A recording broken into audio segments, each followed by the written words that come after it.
Muy buenos días a todos, bienvenidos al tercer encuentro de Desayunando con Expertos, organizado por Veterinarios en Web junto a MSD Salud Animal. Antes de comenzar, quisiera hacer algunas aclaraciones respecto a la dinámica del encuentro. En primer lugar, se encuentra a disposición el chat para realizar consultas técnicas al moderador durante toda la charla. En segundo lugar, está habilitado el sistema de preguntas y respuestas, a través del cual van a poder ir realizando las preguntas relacionadas con la charla que les vayan surgiendo y estas serán contestadas al final de la disertación. Pueden encontrar esto en su pantalla como preguntas o questions and answers Q y A según el idioma en el que tengan configurada su aplicación. En resumen, para realizar preguntas al disertante, háganlo a través del apartado Preguntas y para consultas técnicas relacionadas al audio, video u otras a través del chat. En tercer lugar, el acceso exclusivo a las grabaciones de las charlas será enviado a los mails con los que se registraron a Desayunando con Expertos y estarán disponibles por un tiempo limitado, así que estén atentos a sus correos electrónicos.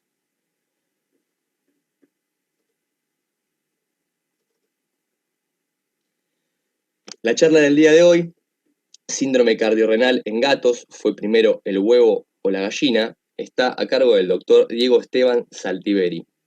El doctor Diego Esteban es licenciado en veterinaria por la Universidad Autónoma de Barcelona y acreditado en medicina felina por la Asociación de Veterinarios Españoles, especialistas en pequeños animales. Se ha dedicado plenamente a la medicina felina en la clínica TODCAT desde 1999 hasta el año 2016 y en la clínica felina Barcelona desde entonces. También pertenece a la Sociedad Internacional de Medicina Felina y a la Sociedad Europea de Endocrinología Veterinaria. Es además autor de publicaciones en distintas revistas científicas, así como ponente en congresos a nivel internacional. Agradecemos a todos por su presencia y le paso la palabra a Walter Comas, director de la Unidad Pequeños Animales de MSD Salud Animal, Región Sur. Bienvenido, Walter. Bueno, buenos días. Una vez más, muchas gracias. Nuevamente, muchas gracias por aceptar nuestra invitación a este tercer desayuno con expertos. Hoy tenemos el placer de contar con el doctor Diego Esteban Saltiveri, a quien le doy la bienvenida y le cedo la palabra. Muchas gracias.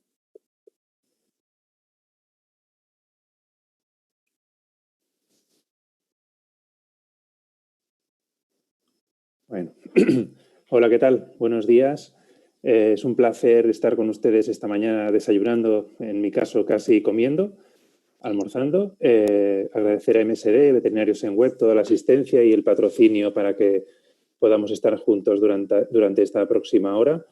Y bien, de los temas que propuse, este es el tema quizá que más ilusión me hacía contarles, puesto que es algo que, bueno, vamos a ver a menudo en nuestras clínicas y quizá no seamos tan conscientes de que es así hasta que bueno, tenemos el informe más detallado de por qué está ocurriendo la presentación cardiorrenal o el síndrome cardiorrenal.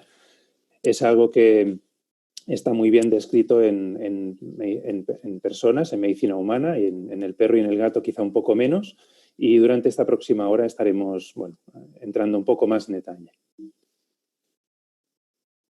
Vale, bien. Seguramente les habrá aparecido más de una vez pacientes con problema congestivo, cardíaco. En este caso es un gato siamés de 18 años, se llama Piti, que llevo visitando desde que era un gatito y que recientemente bueno, empezó a respirar mal y diagnosticamos efusión pleural causado por un problema de corazón. También tiene un problema de riñón, tiene unos riñones muy pequeñitos, como ven en la imagen de la derecha, con una muy pobre diferenciación córtico-medular.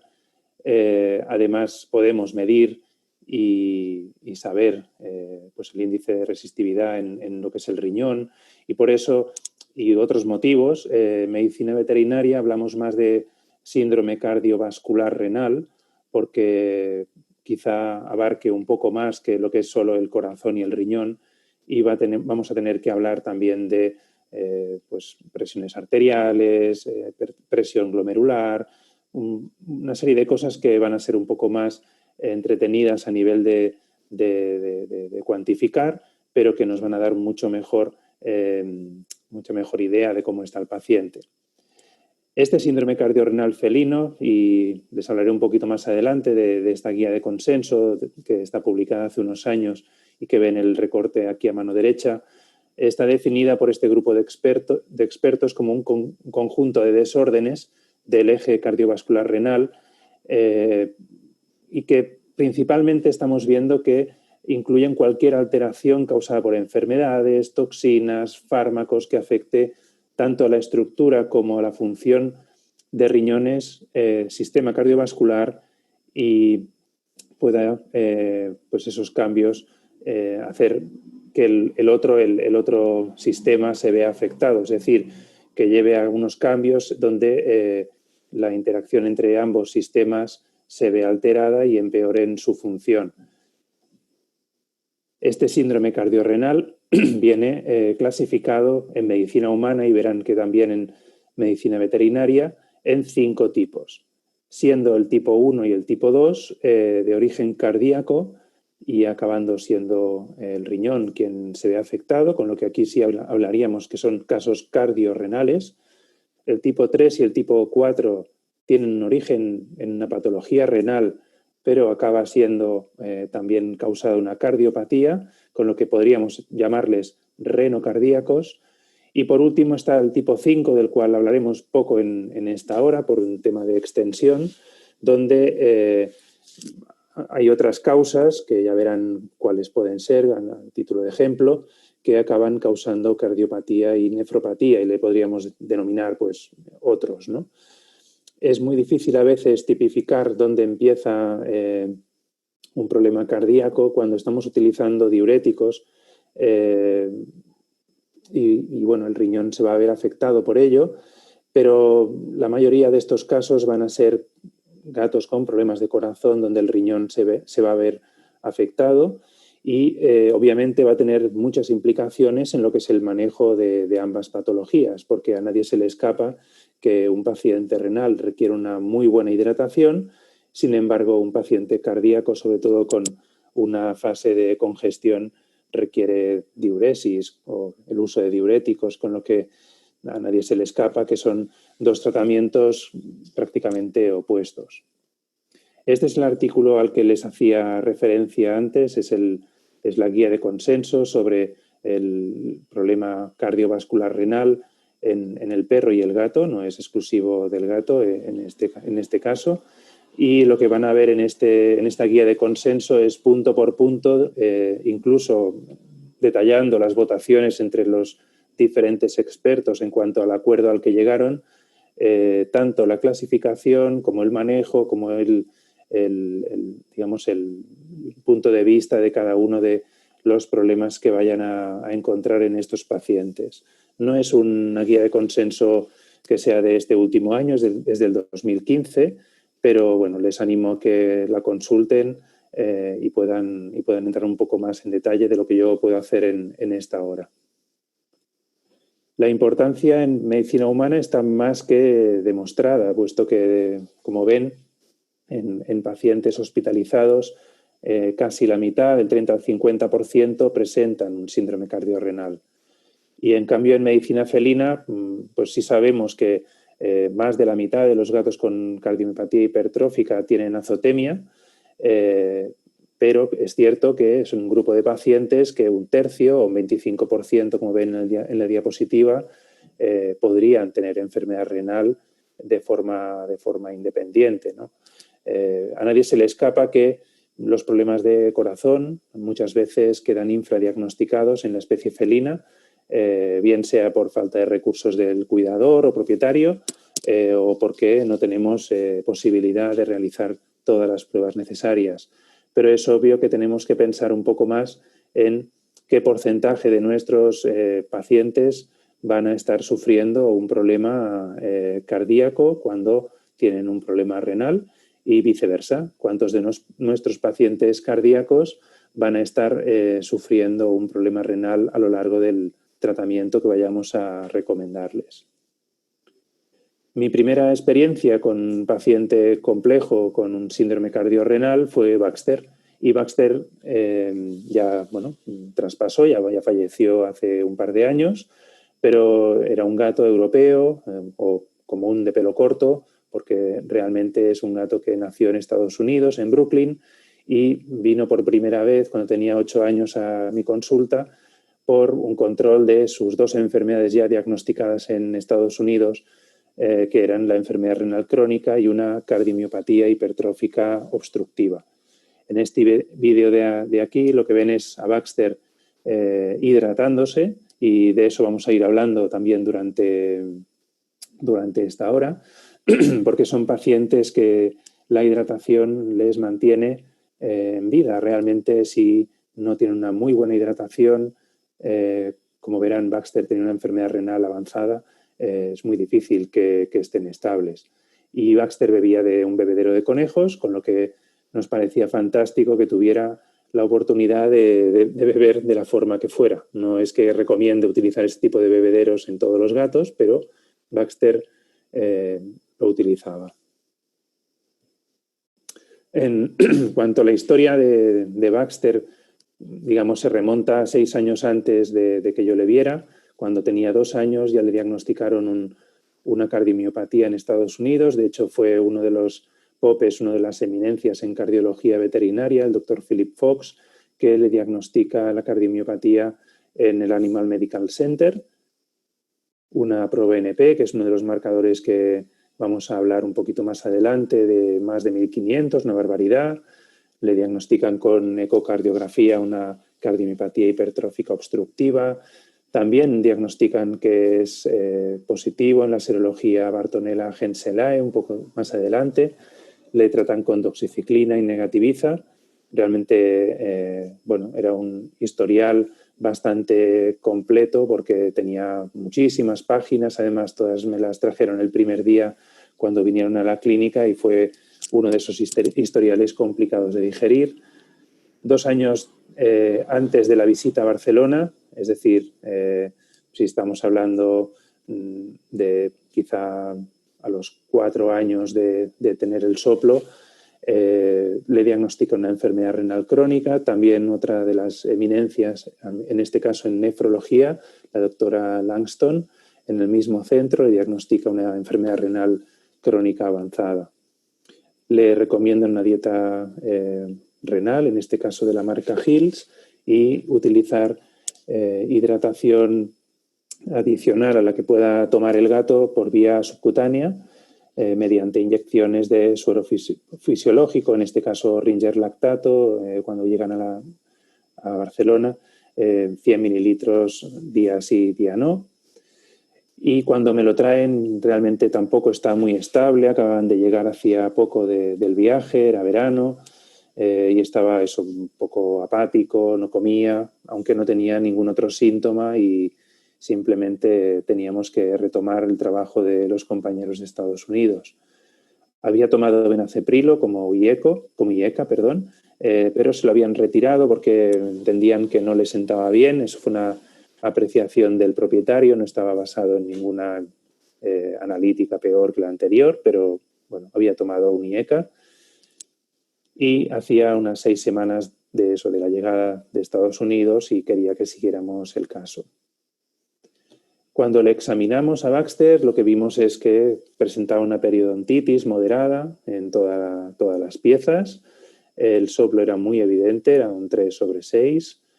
No detecté una arritmia como tal, pero el soplo era muy evidente y la palpación abdominal fue normal.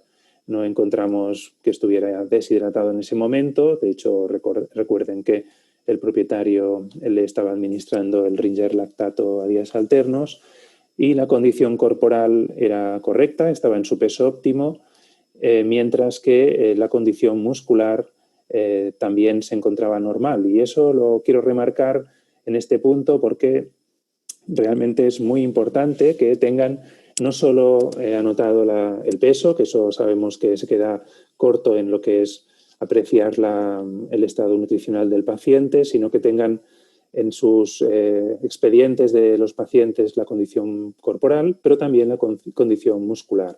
Y este esquema que ven a mano derecha es el que propuso la Organización Mundial de Veterinarios de Pequeños Animales, donde se basa en los diferentes puntos en los que podemos palpar los grupos musculares que nos hagan graduar de una condición muscular normal a una pérdida moderada, leve o severa de la condición muscular. Y eso es algo que debemos hacer porque en algunas enfermedades, cuando se hacen viejecitos, es bastante rápida la disminución de esa condición muscular. En el caso de Baxter, también es importante porque recientemente, este ya es un artículo de hace un año y poco, demostraron que la caquexia en gatos con problemas de corazón congestivos hacía que disminuyera la supervivencia de nuestros pacientes y, de hecho, les pegué las dos gráficas de supervivencia, las dos gráficas de Kaplan-Meier, donde ven siempre en negro ininterrumpido los pacientes con una condición muscular o corporal normal y ven que en la gráfica de la izquierda, donde comparan esa condición normal con los gatos con sobrepeso o con un peso pobre, no había mucha diferencia, de hecho a nivel de datos no había diferencias significativas en la supervivencia, mientras que los gatos que presentaban una buena condición corporal contra los que tenían pérdidas leves, moderadas y graves de condición muscular, sí que tenían una diferencia significativa de la supervivencia. Con lo que fíjense si pueden en todos los pacientes, más en estos que son cardiópatas en la condición muscular, además de la condición corporal. En cuanto al plan diagnóstico de Baxter, para la enfermedad renal crónica le propusimos un control. Hay más cosas, pero mínimamente queríamos saber cómo estaba la creatinina, los iones, el fósforo, el calcio, la ratio proteína-creatinina y hacer un cultivo de orina, así como tener la presión arterial del paciente. Y para el control de la enfermedad de la cardiomiopatía hipertrófica obstructiva, repetir la ecocardiografía por una cardióloga que viene a la clínica. Yo adelanto aquí que yo no hago las ecocardios, con lo que datos sobre ellas de las que puedan aparecer podré darles más bien poco, y si alguien está interesado les podría compartir el informe completo de la cardióloga que viene a nuestro centro y realiza estas pruebas. Pero le recomendamos al cuidador de Baxter que repitiéramos la ecografía para tener los valores de la cardióloga de aquí, de Barcelona, así como igualmente la presión arterial. Estas son las analíticas de Baxter. Verán en la parte izquierda el hemograma, donde el gato no presentaba alteraciones significativas. De hecho, tenía un hematocrito próximo al límite máximo, que es algo muy deseable en estos pacientes. Sin embargo, en la bioquímica verán que hay un nivel pues un poco elevado de lo que es la creatinina y del BUN. Esto es algo que ya sabíamos que Baxter presentaba en los últimos análisis en Estados Unidos, y los márgenes de referencia que aparecen en la columna de la derecha de las dos gráficas, de las dos tablas, perdón, son los del analizador. Es decir, la creatinina no es 2,4 el valor normal máximo, pero en el analizador donde se hizo esa analítica en ese momento sí lo era. Siempre piensen en 1,6 como valor de corte, porque es lo que la Sociedad Internacional en Interés en Enfermedad Renal, la IRIS, nos recomienda. Como ven, no apreciábamos muchos otros cambios, sí la densidad urinaria que estaba disminuida. Estas fueron imágenes de la ecocardiografía.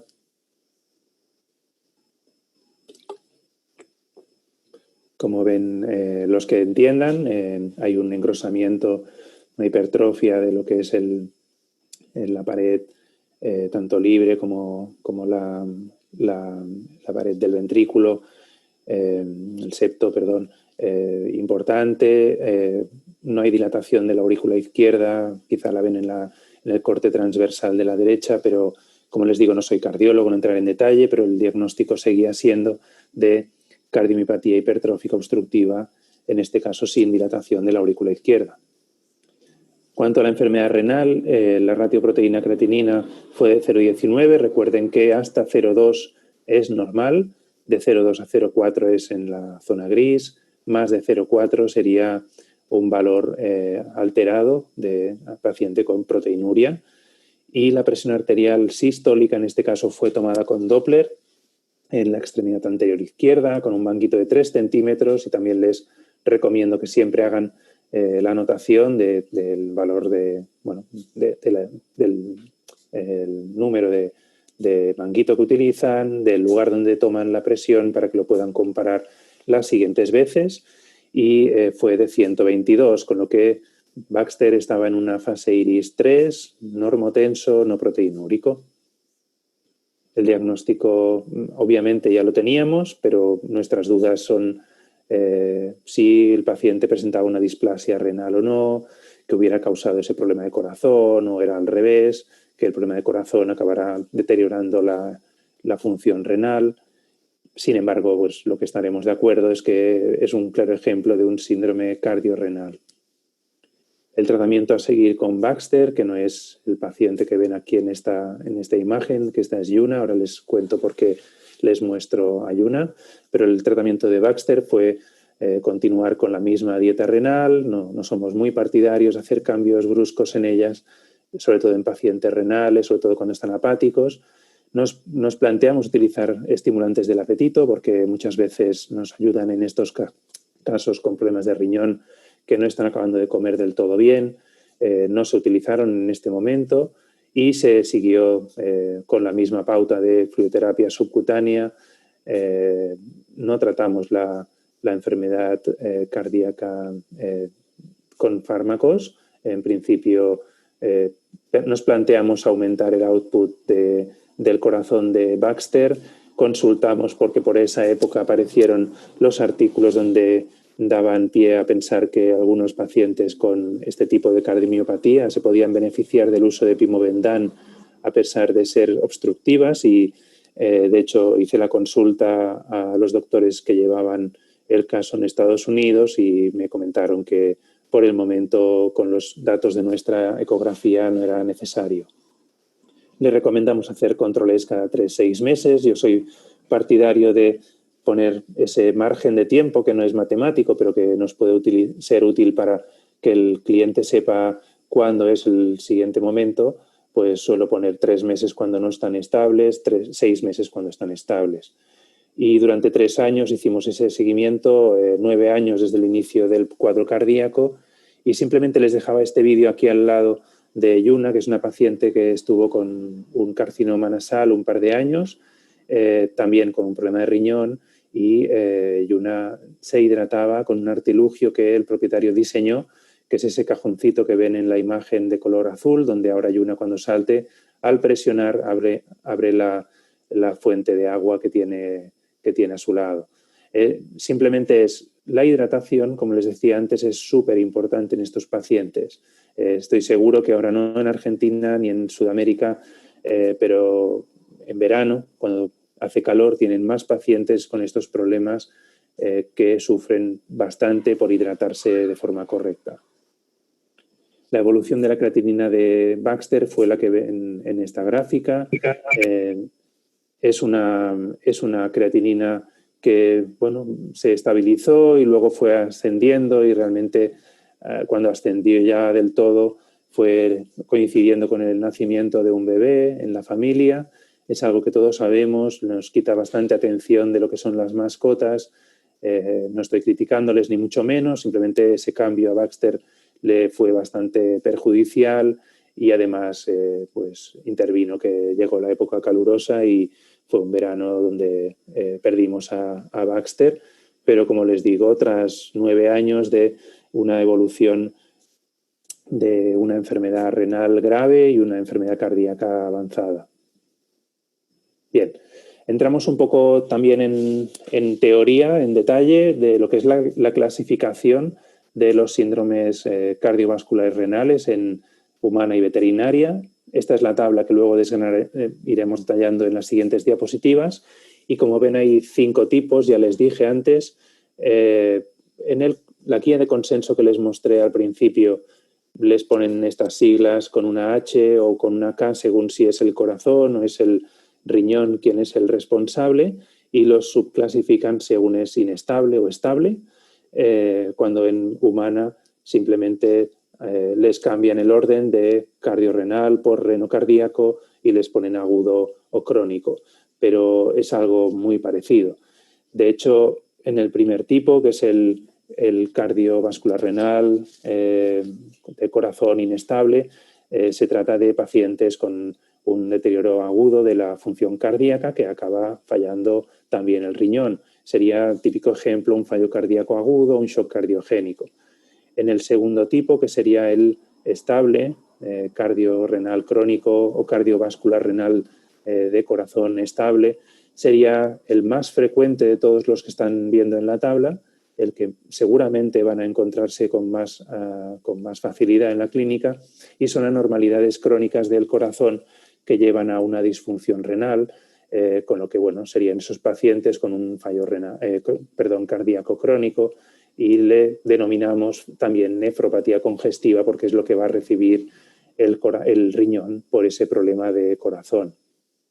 El tercer tipo, que quizás sí lo estén viendo en las consultas, sobre todo piensen en esos pacientes con obstrucción urinaria que tienen alteraciones electrolíticas muy importantes y que siempre, pues obviamente cuando están sondando a ese paciente tienen que estar seguros de cardioproteger al gato para que no les haga una parada durante el sondaje.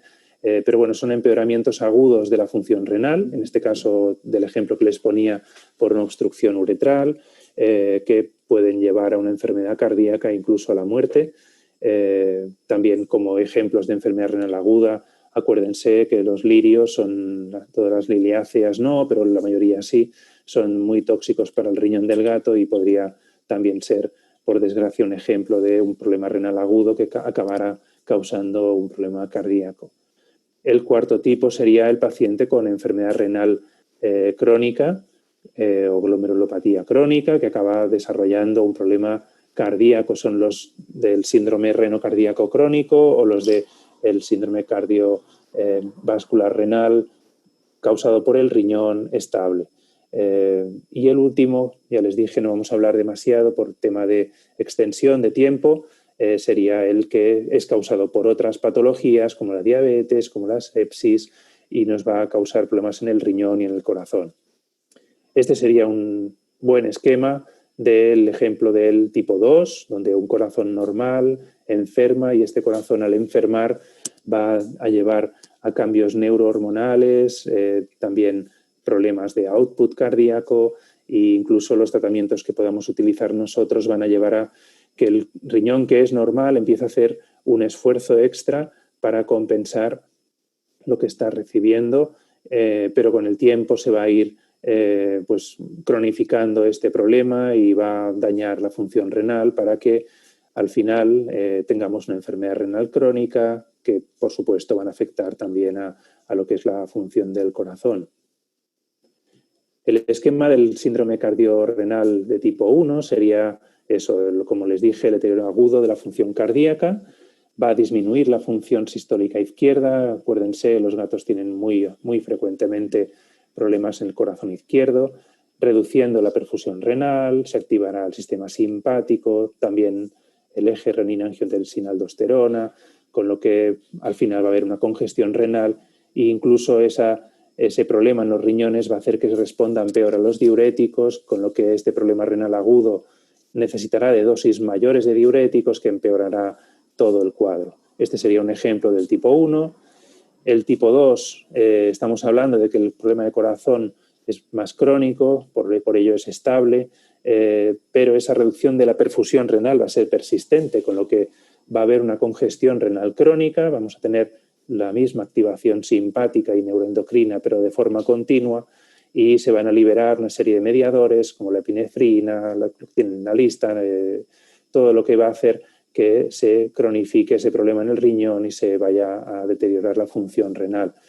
Además, el uso de tanto IECAs como bloqueadores o antagonistas de los receptores de angiotensina van a poder causar en ciertos momentos donde el paciente no esté perfectamente hidratado un problema serio a nivel renal, causando esa hipovolemia, esa hipotensión que a veces pueden causar y empeorando el cuadro cardiorrenal.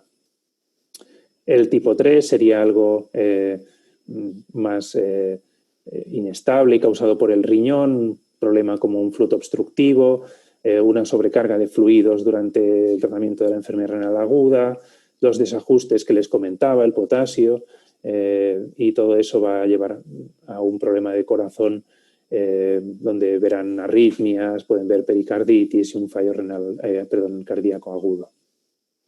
El cuarto, ya les dije, que es una enfermedad renal crónica, contribuye a una enfermedad cardíaca.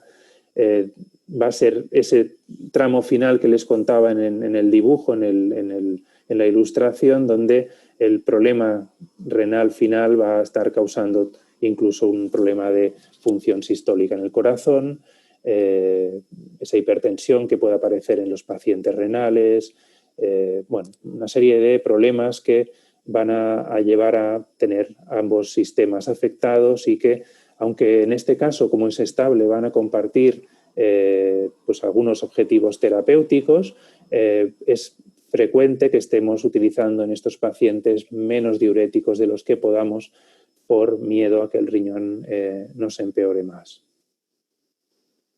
No entraremos muy en detalle, pero ya hemos ido hablando de varias de estas cosas en lo que es la patofisiología del síndrome cardiorrenal. Tienen en ambos extremos, superior e inferior, el daño cardíaco y el daño renal, y entre medio, pues cosas tan importantes como esa activación del sistema nervioso simpático y el sistema neuroendocrino, que ya les comentaba, es la activación del eje renina-angiotensina-aldosterona. Este esquema, obviamente, cuando puedan acceder a la charla en grabación, pues lo pueden encontrar incluso más fácil de entender, pero como ven, interviene también lo que es el aumento de la presión arterial, el aumento de la presión glomerular, los cambios oxidativos, una serie de cosas que son muy importantes para entender la patofisiología, pero que no entraremos en detalle en este momento. Ya entrando un poco en cómo anticiparnos al fallo del amigo, ¿no? del otro sistema que va a ir a fallar si no estamos muy encima de él, tendremos que hablar, por supuesto, de marcadores, porque en el mundo ideal, pues esos marcadores nuevos que tengamos ahora y que vayan a aparecer, tanto cardíacos como renales, nos podrían ayudar a identificar un poco antes en la enfermedad para que no se acabe de desarrollar este síndrome cardiorrenal o renocardíaco. Obviamente los nuevos marcadores que tenemos ahora nos pueden ayudar, pero veremos que no son todo lo ideales de lo que nos gustaría, y lo que tendríamos que intentar es estar lo más actualizados posible en ellos y obviamente sí podemos presionar en cierto modo a las empresas, a los laboratorios para que los hagan disponibles a nivel comercial, para así, una vez identificamos que está ocurriendo este síndrome cardiorrenal en su inicio, poder evitar la progresión del mismo. A nivel renal, todos saben los clásicos. La densidad urinaria es un buen marcador de que el riñón no está funcionando bien cuando ésta disminuye. La proteinuria, que incluso no solo es un marcador de que hay un problema, sino que además nos va a dar un mal pronóstico cuando nos aparece. Creatinina y urea, que aparecen demasiado tarde en el curso de la enfermedad. Ya saben, por supuesto, que nos van a aumentar cuando nos quede un 25% de reserva funcional, con lo que es muy tarde en el curso de la enfermedad. La SDMA, que sé que también la utilizan y anticipa esa lesión renal, no es en todos los casos útil en anticiparla, porque bueno, cuando tienen experiencia en el uso de la SDMA ven que es muy importante valorar la variabilidad individual. Hay pacientes que van a ir subiendo y bajando esos valores, como lo hacen con la creatinina, obviamente, pero tendremos que hacer un seguimiento de la SDMA. No nos servirá un único valor para saber si ese paciente en unos años va a padecer o no un problema de renal cuando la creatinina está normal. Y es muy importante valorar su persistencia. Verán poco más adelante un caso donde es un buen ejemplo de ello. Luego hay otros marcadores que no estoy ahora mismo utilizando, pero que están evaluándose a nivel de universidad, a nivel de investigación, como el ENGAL, la clusterina urinaria y la inosina y la cistatina B séricas. Hay muchos más marcadores, pero estos son los que en todos los estudios que hay de síndrome cardiorrenal se utilizan como referencia más reciente. Y a nivel cardíaco, por supuesto, tanto el ProBNP o el NT-proBNP, que refleja este estrés sobre el miocardio cuando hay un exceso de llenado y bueno, una presión aumentada, como las troponinas, en este caso la tipo 1, que es un indicador de lesión cardíaca, se pueden utilizar cuando tienen problemas de tipo renal y quieren valorar si nos está pudiendo aparecer un problema cardíaco. No olviden que tanto uno como otro se eliminan por vía renal, con lo que siempre hay que valorar teniendo en cuenta eso. Se puede aumentar por si el problema de riñón nos está disminuyendo su eliminación. Este es uno de los artículos que valora la SDMA en pacientes no renales típicos. En este caso, valora la SDMA en gatos con cardiomiopatía hipertrófica y diabetes mellitus. Como ven en lo que es la gráfica, el grupo control está a la izquierda, el siguiente es el grupo cardíaco, que no difiere mucho del grupo control, y luego tienen el grupo diabético, que es más bajo de lo que es el grupo control, y el grupo renal, que obviamente es más alto. De hecho, por eso es un buen indicador de función renal, pero la SDMA no está aumentada de forma significativa en pacientes con cardiomiopatía hipertrófica, al menos en este estudio de 2018. Sin embargo, seguimos siendo, pues eso, esclavos o estamos un poco limitados, mejor dicho, a utilizar lo que disponemos, y la SDMA sigue siendo algo mejor cuando lo utilizamos junto a la creatinina que cuando utilizamos solo la creatinina. Otro caso clínico, y bueno, me gusta siempre que hablamos de cosas teóricas, utilizar casos clínicos, puesto que soy clínico, no soy un profesor de la universidad, y es en lo que más uno se divierte, ¿no? Este es Boliche y es un persa de 14 años que cuando vino a la consulta venía por una segunda opinión porque le habían comentado que tenía un tumor cerebral. De hecho, simplemente lo que presentaba en casa era un problema para moverse y se caía, con lo que vinieron para saber nuestra opinión al respecto. Llevaba unas semanas que, como les decía, estaba torpe, se caía varias veces y, bueno, les comentaron lo del tumor cerebral, quizá algo más, pero, como saben, el cliente filtra bastante lo que les decimos y eso fue lo que me supo transmitir la propietaria de Boliche. Es un gato indoor, comía una dieta para gatos esterilizados seca y llevaba 5 años sin vacunar. De hecho, es algo habitual y lo comentábamos justo al principio con los compañeros de MSD, que el propietario de gato no tenga la percepción de que tiene que venir a la consulta de forma regular, con lo que es un ejemplo. Boliche pesaba 3,280 kilos y, como ven, la condición corporal era de 3/9. Tenía, bueno, en lo que es el examen clínico, principalmente un soplo bastante intenso.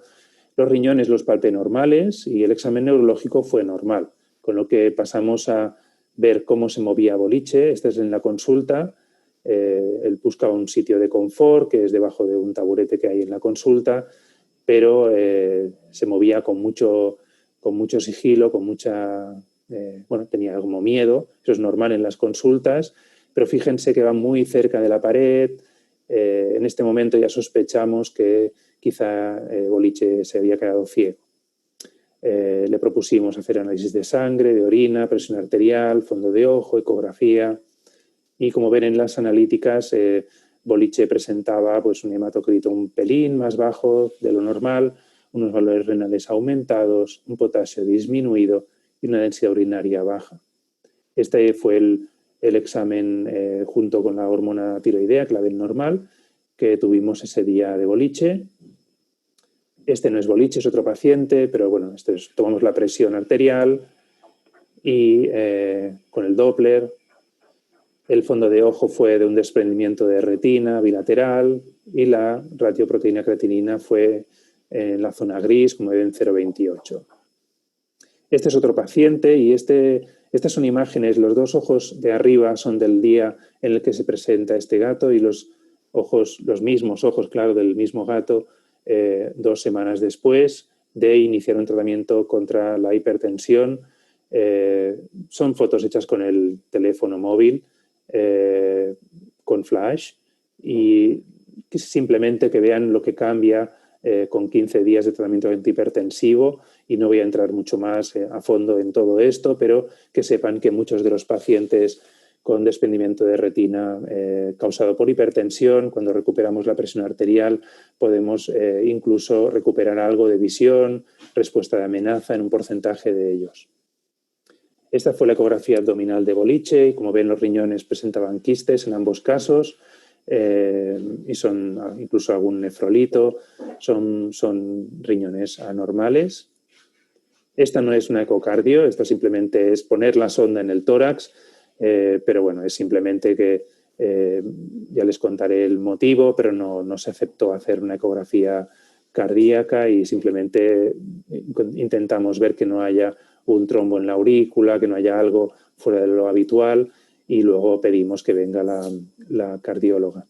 En este caso, en Boliche, pues diagnosticamos ceguera por desprendimiento de retina bilateral, una enfermedad renal causada por una enfermedad poliquística renal, con nefrolitiasis, y obviamente es nuestra primera analítica de Boliche, con lo que por ello ponemos que es una posible enfermedad renal crónica en iris 2, hipertensivo y con proteinuria borderline. Le recomendamos hacer una ecocardiografía por una posible cardiomiopatía hipertrófica. Con lo que todo ello pues, nos lleva a pensar que es un síndrome cardiorrenal, y en el caso de Boliche, como había proteinuria, enfermedad cardíaca supuesta, enfermedad cardíaca coexistente, hipertensión, teníamos varias opciones terapéuticas, telmisartán a dosis para proteinuria o a dosis para hipertensión, amlodipino a esta dosis o el doble, benaceprilo y además la dieta renal. Mi opinión personal en estos casos es si la presión arterial está causando efectos severos sobre lo que es órganos diana, acuérdense, cerebro, ojos, riñón, corazón. Vamos a necesitar un antihipertensivo potente como el amlodipino. Si tenemos un gato que además tiene proteinuria, nos podemos plantear administrar telmisartán siempre y cuando esté con presiones arteriales por debajo de 180. Si tenemos un paciente con una presión arterial de más de 200, sigue siendo el amlodipino el que más rápidamente nos va a recuperar la presión arterial. Y el último caso va a ser Peter. Peter es un persa macho castrado de 6 años que vino a la consulta porque come arena. Es un motivo de visita no muy habitual, pero sí que nos hace pensar en un par de problemas normalmente, anemias o también problemas de ulceraciones gástricas que les llevan a hacer pica. Es un gato indoor, además la propietaria trabaja con nosotros en la clínica. Esta es una imagen de la entrada de la clínica. El motivo de visita sobre todo era que comía arena, pero también nos comentaron que bebía muchísima agua. Es un gato con una condición corporal baja, de 3/9, con un peso pobre y bueno, vimos que había perdido masa muscular, con lo que estaba en una pérdida de condición muscular evidente, con unos riñones que eran rugosos a la palpación. Eso no comenté en Boliche, pero cuando tienen PKD muchas veces podemos notar esos quistes porque en lo que es la palpación no siempre es difícil hacerlo. Y en este caso Peter además tenía un acúmulo de heces en el colon moderado, estaba pálido, bien hidratado, sin embargo, y la auscultación era de un soplo bastante importante de 4/6. Propusimos hacer análisis de sangre, urianálisis, presión arterial, hicimos ecografía, radiografía para valorar el acúmulo de heces y la ecocardiografía. Como ven en este caso, Peter sí presentaba una anemia importante, no regenerativa porque tienen unos reticulocitos por debajo de 60, que sería lo que nos indicaría una regeneración, y unos valores renales aumentados junto a un calcio que también está algo aumentado, en 12,9. Es el calcio total. En este caso nos haría falta también a hacer la medición del calcio ionizado. El fósforo está bastante bien. Recuerden que debe estar por debajo de 4,5 en casos de enfermedad renal crónica. Y la orina, como ven, hay algo de sangre, una sola cruz y una densidad urinaria disminuida. Esta fue la ecografía. No es que todos los persas en Barcelona tengan enfermedad poliquística renal, pero este es un caso más de enfermedad poliquística renal. Ya no vemos tantos, pero coinciden que tanto Boliche como él tenían quistes renales. Quizá al ser gatos ya de cierta edad, estamos viendo en estos momentos los últimos pacientes. Esta ecografía, como ven, es de hace 3 años, con lo que tampoco, bueno, no es muy reciente. Esta es la radiografía de Peter. Como ven, no hay muchas heces en colon como para pensar que haya estreñimiento importante. Sí vemos que hay mineralizaciones tanto en lo que es la silueta cardíaca como también en lo que es el trayecto del uréter, con lo que es un gato que tiene nefrolitiasis y posiblemente ureterolitiasis. En la ecocardiografía, que sí nos permitieron realizar, había una hipertrofia concéntrica y una fibrosis del septo, con obstrucción dinámica del trayecto de salida y sin dilatación auricular, con lo que, igual que en el caso de Baxter, tenemos una cardiomiopatía hipertrófica obstructiva y en este caso la cardióloga optó por tratar con atenolol a 6,25 miligramos cada 24 horas por vía oral.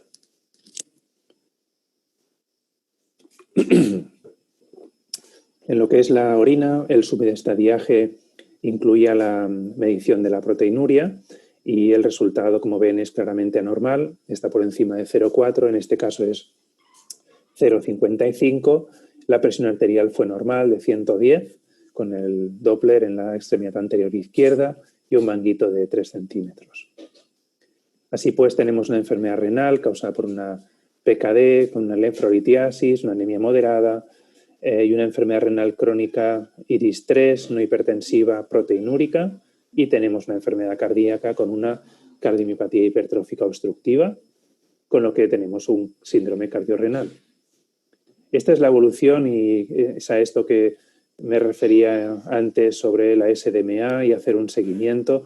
Como ven, la línea negra en la gráfica les marca la normalidad, que está en 14, y Peter siempre estuvo por encima de 14, nunca estuvo por encima de 25, estuvo justo en esa línea, que es cuando debemos reevaluar el estadiaje del paciente si estaba en fase 2. Y abajo ven el nivel de creatinina de Peter, que se mantuvo muy estable durante todos los años del seguimiento. Acuérdense de consultar con regularidad las guías de IRIS, de la Sociedad de Interés Renal Internacional, porque van actualizando tanto las recomendaciones terapéuticas como, en este caso, añadiendo la SDMA al panel para ayudarles a subestadiar. Fíjense que, a estadiar mejor. El estadiaje de tipo 2, cuando tenemos una SDMA de más de 25, nos va a pasar a estadio 3, y cuando en estadio 3 está por encima de 45 nos va a pasar a estadio 4. Esta es una muy buena diapositiva para tener el resumen de cómo hacer la estadificación. Acuérdense que no nos sirve una única determinación, ni siquiera de la creatinina, ni la SDMA, ni de la proteinuria. Hay que ir haciendo un seguimiento. Y en la parte más baja, si siempre tenemos en cuenta estar actualizados en temas de estadiaje renal, el tema de la hipertensión también cambió recientemente y de 140 a 160 ahora mismo les llamamos prehipertensos, con lo que dejaríamos de considerar menos de 150 normotensos. Sería menos de 140, 160 prehipertensos y de ahí en adelante son hipertensos y más de 180 severos.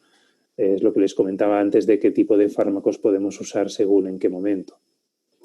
En caso de Peter, la dieta fue una dieta renal de Royal Canin, utilizó suero subcutáneo cada día a razón de 100 mililitros, Se trató con atenolol 6,25 miligramos, tal como recomendó la cardióloga, la proteinuria con telmisartán a una dosis para proteinuria de 1 miligramo kilo, y la anemia se trató con eritropoyetina, puesto que en el seguimiento hubo momentos en los que se aproximó al 10% de hematocrito, y es un punto en el que nos solemos tratar estos pacientes para que recuperen pues, el apetito de forma más óptima y el estado general.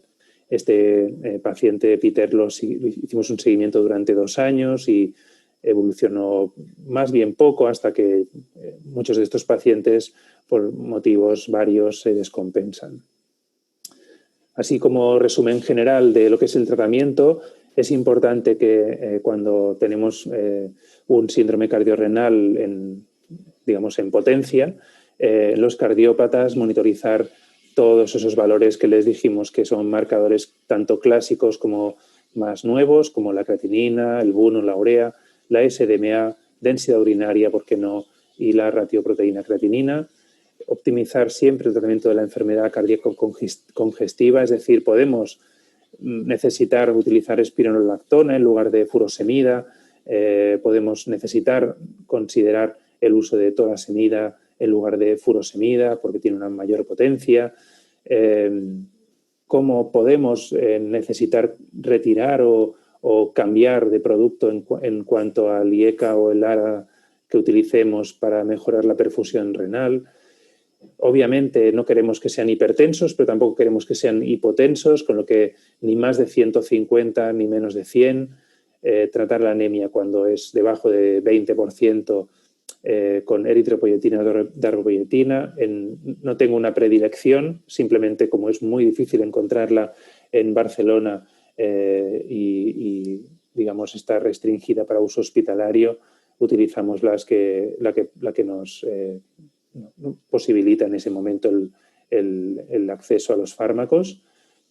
Para mejorar el tratamiento de la enfermedad renal crónica, la dieta renal es uno de los pilares. Suplementar con omega 3, esa dieta normalmente ya lo conlleva, pero se puede necesitar un aporte extra. Los quelantes de fósforo, que no les hice el apunte, pero los quelantes de fósforo ahora pueden ser hidróxido de aluminio, puede ser carbonato cálcico. Pues en el caso de Peter, que tiene una hipercalcemia que tenemos que investigar, no utilizaremos un carbonato cálcico porque empeoraría esa hipercalcemia. Los suplementos de potasio son muy importantes y a veces los menospreciamos, pero el tono muscular, incluso el apetito, está muy relacionado con los niveles de potasio. Los fluidos subcutáneos, donde obviamente pocos laboratorios van a invertir en estudios en si es importante o no, pero realmente lo son. Estos aportes de 100, 150 mililitros de suero fisiológico, de Ringer lactato, nos van a ayudar a mantener bien hidratado. Y para mejorar este output cardíaco, sí podemos utilizar el pimobendan, lo utilizaremos. No está de momento demasiado claro si podemos utilizarlo en los que presentan variantes obstructivas de la cardiomiopatía hipertrófica. Sí lo está en los que están en cuadro congestivo, pero no en los que están estables. Y con eso yo quería pues, agradecerles el rato que estuvieron compartiendo conmigo el síndrome cardiorrenal. Esta es una gatita en la consulta. Como ven, se nos suelen relajar y espero que hayan aprendido, y cualquier duda estoy encantado de, si la sé, responderla. Muy bien, vamos a dar comienzo a la instancia de preguntas y respuestas. Perfecto. Acá algunas preguntas entraron relacionadas con el caso de Baxter. ¿Por qué no se midió T4 y qué valores de fósforo tenía Baxter? El valor de fósforo era normal, no sé, siempre por debajo de 4,5, por eso ese era simplemente el análisis de control del primer día, pero era por debajo de 4,5, y la hormona tiroidea no se le midió en ese primer análisis y además era un paciente muy joven. No quiero decir que no estuviera bien hacerlo, por supuesto, pero no se le midió por la edad que presentaba y tampoco hubiera sido un candidato a un tratamiento tratamiento definitivo del hipertiroidismo si lo hubiera sido y no presentaba tampoco nódulo tiroideo. No me parece mal apunte, sin embargo, porque en pacientes de 6, 7 años empezamos a diagnosticar hipertiroidismo. Lo que no recuerdo, y debería consultarlo con el informe que era bastantes páginas, es si se había realizado en Estados Unidos. Pero como todo empezó con 2 años de edad, no tenía sintomatología característica y por eso no insistimos por ahí. Perfecto. ¿Qué estimulantes de apetito recomienda normalmente?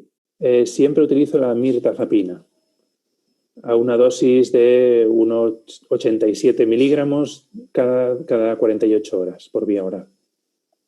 Perfecto. ¿Cuál es el propósito del Ringer lactato subcutáneo y cuántos días se debería hacer en casa? Pueden ser meses incluso a veces. De hecho, Baxter se trató con Ringer lactato todo el tiempo. El propósito de utilizar Ringer en lugar de suero fisiológico es que tiene un contenido en sodio menor y además aporta algo de potasio. Es ridículo lo que podemos aportar, pero básicamente es eso y quizá pueda ayudar un poco más en lo que es regular el pH sanguíneo si hay acidosis.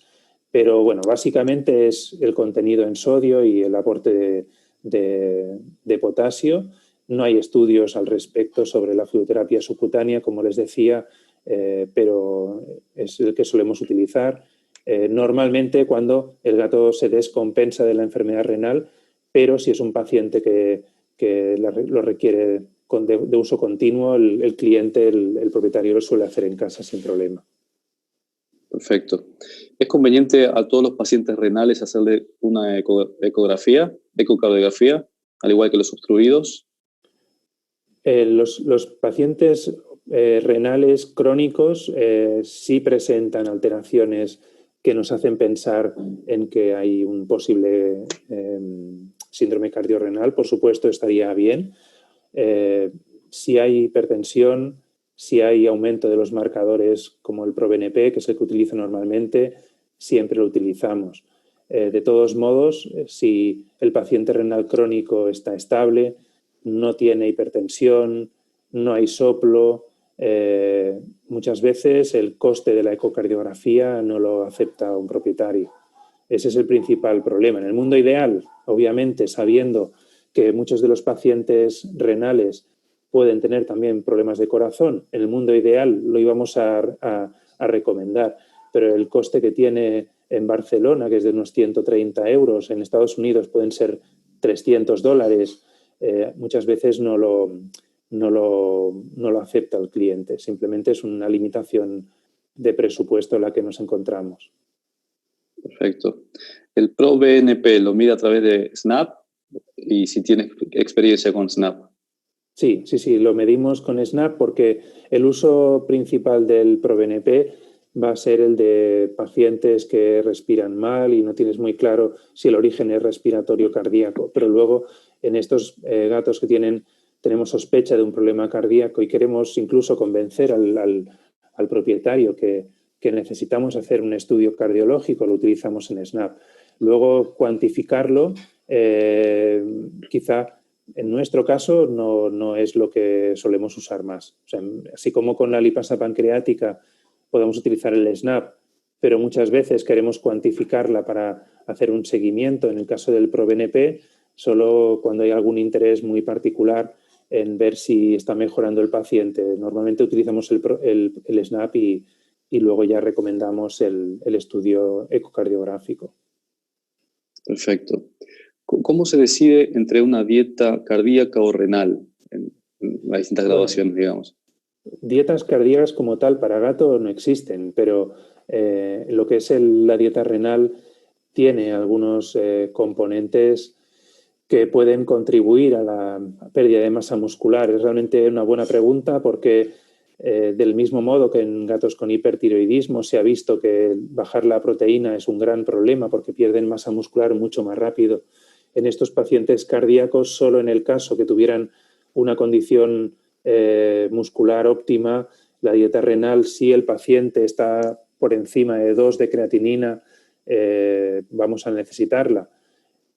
Es obvio que no existe una dieta para ambas patologías en el mercado ahora mismo. No sé si algún nutricionista la puede formular, que eso trabajamos con Marta Hervera y Cecilia Vilaverde, que son dos nutricionistas que hacen un servicio online que se llama Pet Expert Nutrition, y ellas son con las que trabajamos cuando necesitamos algo mucho más concreto, pero normalmente utilizamos una dieta renal en estos pacientes. Ok. ¿Cómo se hace para tomar la presión en los felinos en el consultorio y que esta no altere, o sea, que no esté alterada la presión por el estrés? Claro, no, es buena pregunta. Lo que solemos hacer es, en primer lugar, tener un periodo de aclimatación que suele ir de los 5 a los 15 minutos en una sala que tenga la luz más tenue. A veces utilizamos una sala donde no hay ni siquiera una mesa de exploración, simplemente son 3 butacas y es un sitio donde hay una segunda sala de espera donde podemos utilizar un ambiente más relajado. Luego hay veces que utilizamos gabapentina para que el paciente venga desde casa con menos estrés, pero generalmente la aclimatación, utilizar auriculares para que el paciente no escuche el ruido del Doppler o utilizar un oscilométrico de alta definición en la cola para que no note demasiado, digamos, manipulado, no se note demasiado manipulado, suele ser suficiente. Luego, si sale alterada la medición, que son 5 mediciones, descartando las primeras, si esa media de las 5 mediciones buenas es más alta de lo que es normal, solemos pedir que vengan otro día para volver a repetir la medición si los valores no son extremos. Si son de más de 180, solemos tratar siempre y cuando sospechemos lesiones en órganos diana. Hay veces que también utilizamos las gráficas que nos da el oscilométrico de alta definición, donde podemos valorar qué porcentaje de estrés está causando el aumento de la presión. Eso es complicado de explicar ahora con palabras, pero son gráficas que podemos sacar del aparato para valorar pues si ha habido un estrés o no durante la medición. Perfecto. Si sabemos que la proteinuria disminuye la sobrevida y hay estudios en gatos que ya con proteinuria mayor o igual a 0,2 estos gatos viven menos, ¿por qué esperar a 0,4 para tratar y no tratar desde una proteinuria de 0,2? Claro, exacto. Es justamente lo que solemos hacer actualmente. O sea, no esperamos si la proteinuria en 2 mediciones seguidas está en la zona gris, empezamos a tratar. Lo que solemos esperar es a tener esa segunda medición. Es decir, si tenemos 0,3, volvemos a medir y está por debajo de 0,2, pues ahí no habremos tratado. Pero si tenemos 0,3, la siguiente está en 0,35, empezamos a tratar. Teniendo en cuenta lo difícil que es muchas veces valorar la proteinuria porque el paciente viene a la consulta y tiene la vejiga pequeña o porque viene a la consulta y no es un paciente colaborador. Muchas veces incluso tomamos muestras por micción espontánea que si son normales damos por buenas, si son normales los valores de UPC, pero si son alterados medimos luego con una muestra tomada por cistocentesis. Pero sí estoy de acuerdo y, de hecho, la mayor parte de expertos lo que aconsejan es cualquier proteinuria a partir de 0,2 actualmente empezar a tratar, sobre todo cuando es persistente. Perfecto. ¿Cómo sería el procedimiento para la fluidoterapia subcutánea? O sea, ¿cuántos mililitros por punto y durante el día en particular? Claro, normalmente lo que hacemos es montar un sistema de infusión como para poner en un catéter endovenoso, lo dejamos colgado en un sitio alto, el paciente está dentro de su transportín o dentro de un canasto, algún lugar donde se sienta recogido si es en casa, y con una aguja de calibre un poco mayor a habitual se coloca en la zona interescapular, que es la zona más fácil de manejar cuando va a estar unos minutos con el aporte de ese fluido. Yo realmente les digo que son unos 100, 150 mililitros, pero a los cuidadores, los clientes, lo que les digo es que si más o menos tiene el volumen del fluido debajo de la piel, el volumen de la cabeza del gato, suele ser ya una cantidad adecuada de fluido subcutáneo. Hay gente que consigue más cantidad, porque lo hace separado durante el día y va administrando más veces fluido, pero normalmente suele ser eso, 100, 150. Si realmente la gente no se maneja bien con un sistema de infusión, les podemos pedir que carguen 4 jeringuillas de 20-25 mililitros y vayan inyectando, digamos, como si fueran una inyección, ¿no? Pero es más cómodo simplemente con un sistema de infusión, con una aguja al final de color rosa o de color amarillo, que pueda entrar en unos minutos ese fluido. Ok. ¿Cuál es su opinión respecto de usar sevelamer como quelante de fósforo? Igual que teníamos antes otros quelantes parecidos, no tengo experiencia, pero es una opción. Es una opción, por supuesto. Ok. Con anemia no regenerativa, ¿serviría colocar EPO? ¿Cómo se administra? Bueno, la eritropoyetina y la darbepoyetina se utilizan cuando no hay regeneración adecuada. Sobre todo si pensamos que no hay regeneración porque el riñón está enfermo y no está generando esa eritropoyetina. Y de hecho el caso de Peter es un ejemplo. Ahora mismo no recuerdo las unidades que administramos, pero es sencillo encontrarlo en cualquier manual. Tampoco crean que es muy habitual, precisamente por la falta de disponibilidad de ambos productos. Perfecto. Varios piden, por favor, si puede repetir el estimulante de apetito que utiliza y la dosis. Sí, se llama mirtazapina y se utiliza 1,87 miligramos cada 48 horas por vía oral. Las pautas antiguas era el doble de dosis cada 3 días, pero como a veces les da agitación y vocalización, se ponen como nerviosos. Los últimos estudios de Jessica Kimby son de utilizar esta dosis y hace años que utilizamos esta dosis que, si no recuerdo mal, la presentación habitual de personas es de 15 miligramos y es 1/8 de comprimido.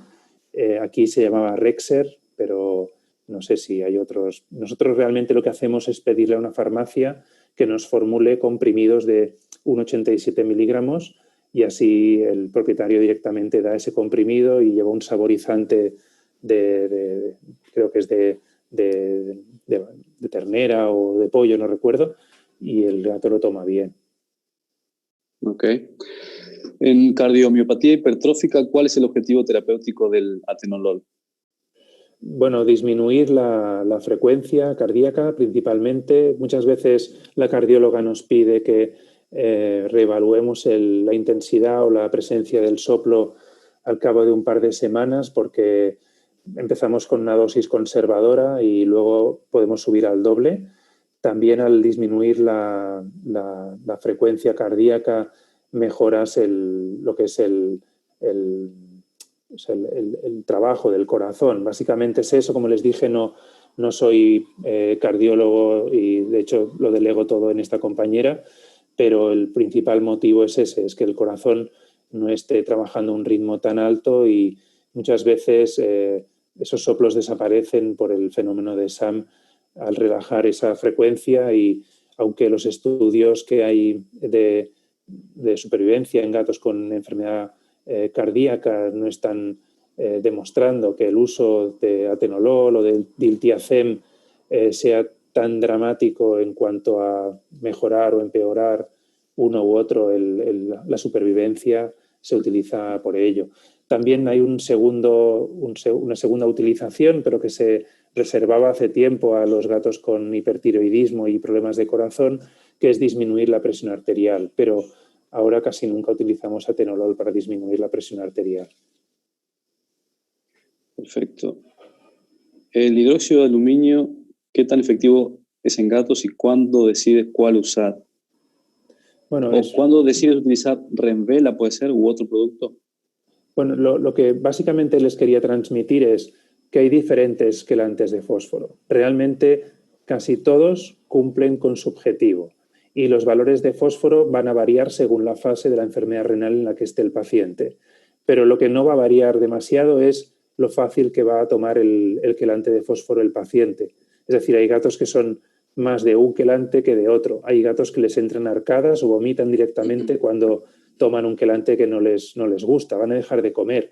Con lo que mi opinión personal es que casi todos funcionan bien, tienen algunas limitaciones, principalmente los que contienen calcio cuando el paciente tiene hipercalcemia, por muy moderada que sea, pero los que he utilizado, todos han tenido un efecto sobre los valores de fósforo, incluso en administraciones, entre comillas, erróneas, como a veces la gente hace, que es administrando directamente por vía oral, en lugar de mezclarlo con la comida. Con lo que, bueno, no tengo más que una opinión sobre eso, sobre que es importante que el gato lo tome, porque va a ser un tratamiento crónico. Bien. ¿Qué analgésicos utilizar en estos pacientes si presentaran osteoartritis?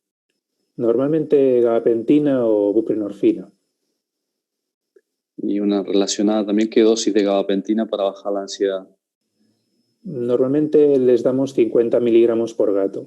Si es un gato muy grande, puedes llegar a dar 100 miligramos, pero bueno, todos los estudios que hay sobre el uso de gabapentina para venir a la consulta, sin tener que ver con la cardiopatía ni con el problema renal, que además en problemas renales habrá que vigilar la fase en la que esté para no sobredosificar.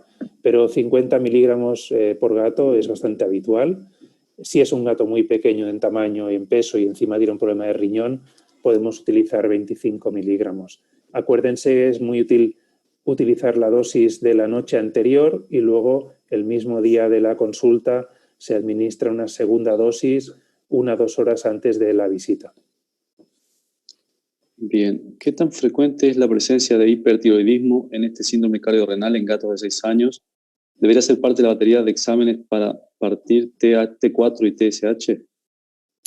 A ver, en principio hay 2 patologías que se asocian con las cardiomiopatías en el gato. Una es el hipertiroidismo y la otra es la acromegalia. Obviamente podríamos incluirlo, no es que esté en desacuerdo, simplemente es que es poco frecuente que veamos gatos con cardiomiopatía en edad de ser un adulto joven que tengan hipertiroidismo. Es una enfermedad que vemos mucho más a menudo pasados los 10 años, sobre todo alrededor de los 14 años, y es obvio que si queremos llegar al final de todo, incluso deberíamos plantearnos, como se hizo en Baxter, pues un estudio de anticuerpos de Bartonella, un estudio sobre enfermedades infecciosas, algo que la mayoría de los bolsillos, de los presupuestos de los clientes no alcanzan. Bien. ¿Hay algún marcador o marcadores particularmente útiles para diagnosticar la enfermedad renal a tiempo antes de que progrese a cuadros más graves? Bueno, como les decía, lo que últimamente se utiliza es la SDMA junto a la creatinina y especialmente en los pacientes que la SDMA aumenta en los distintos controles y persiste en su elevación antes de que tengamos una creatinina elevada, es en los que podrías anticipar. Pero el siguiente paso, que es pensar en cómo vamos a tratar a esos pacientes en los que nos aumente la SDMA, sigue siendo monitorizar. Es decir, si ustedes no pueden o el cliente no puede hacer un seguimiento, de poco va a servir que tengamos una SDMA alta, porque a esas alturas en las que la creatinina no está alta, ni la urea, y lo que estamos teniendo quizá es una SDMA o una densidad urinaria disminuida, quizá solo será aumentar la monitorización lo que podamos hacer. Una dieta renal no va a cambiar demasiado lo que son las reglas de la progresión. Bien. El síndrome cardiorrenal se ve más frecuente ahora que hace años. ¿Esto tiene que ver con un mejor diagnóstico o puede haber alguna relación con el uso de alimento balanceado? Yo estoy de acuerdo en que seguramente es un mejor diagnóstico. Es muy probable que hace unos años nos relajáramos un poco, nos quedáramos tranquilos con una enfermedad renal crónica que no estaba yendo bien. El gato lo teníamos etiquetado con su enfermedad y simplemente dábamos por perdido ese paciente por qué no iba bien. Ahora, cada vez más, pues diagnosticamos estos pacientes con enfermedad renal que están padeciendo infecciones urinarias, pielonefritis, están padeciendo también hipertensión, están teniendo problemas de corazón, están teniendo problemas de pancreatitis que alteran el curso de la enfermedad renal. Cada vez más estamos diagnosticando que, si ustedes lo piensan, es la realidad en personas. Un viejecito tiene una cajita con muchas pastillas distintas para diferentes cosas. Yo les comento a los clientes que en gatos no va a ser muy distinto. Vamos a tener un paciente que tendrá su medicación para la osteoartritis, su medicación para el problema de riñón, su medicación para el problema de corazón, para la presión. Es muy parecido, con lo que creo que es un mejor diagnóstico, y las dietas balanceadas difícilmente podríamos encontrar, a no ser que fuera una dieta errónea. Por ejemplo, no vemos muchas cardiomiopatías dilatadas, pero hace 30 o 40 años los compañeros que estaban trabajando seguro que veían dilatadas en gatos que comían balanceado de perro. Pero si está bien formulada, y por eso hago el apunte de que debe estar bien formulada, porque ahora mismo estamos teniendo problemas con dietas veganas para gato, que dan problemas de polineuropatía.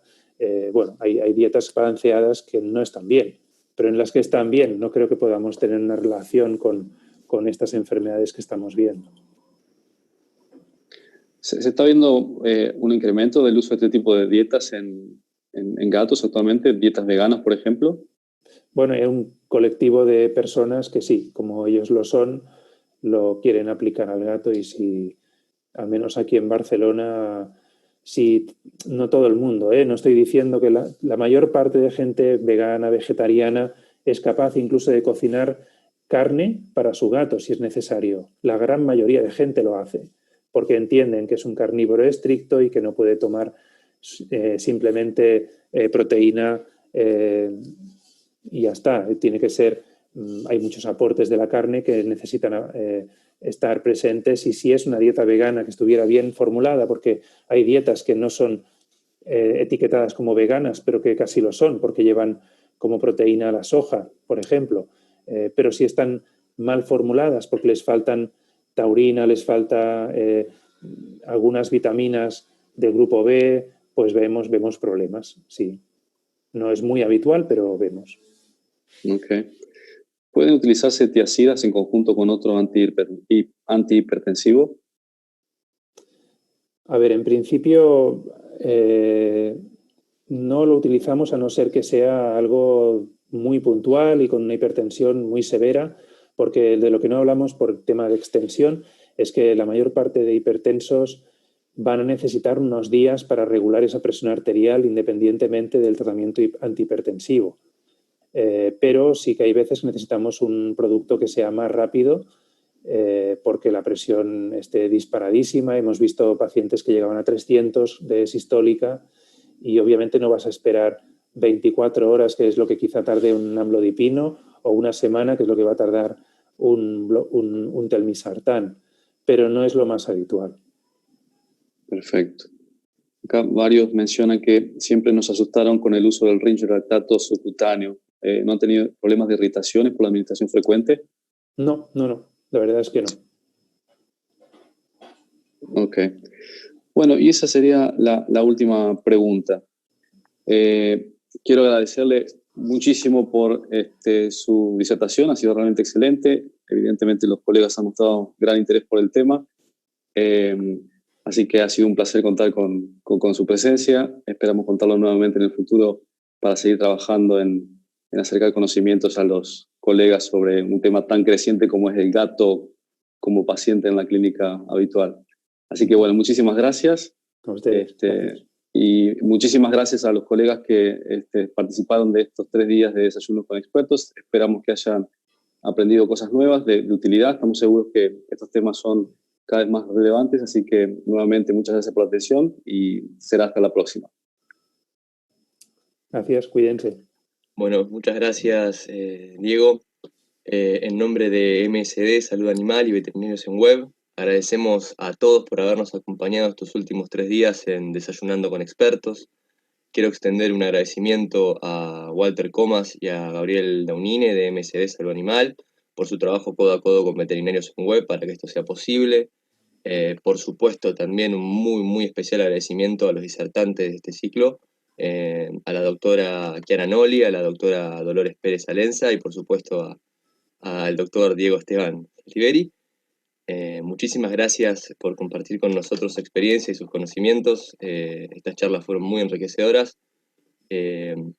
Nuevamente, muchas gracias a todos los que nos acompañaron en estos encuentros. Les recuerdo que estaremos enviando próximamente el acceso a las grabaciones de las charlas a los mails con los que se registraron. Y bueno, sin más, nos vemos en algún próximo encuentro y que tengan un excelente día. Hasta luego.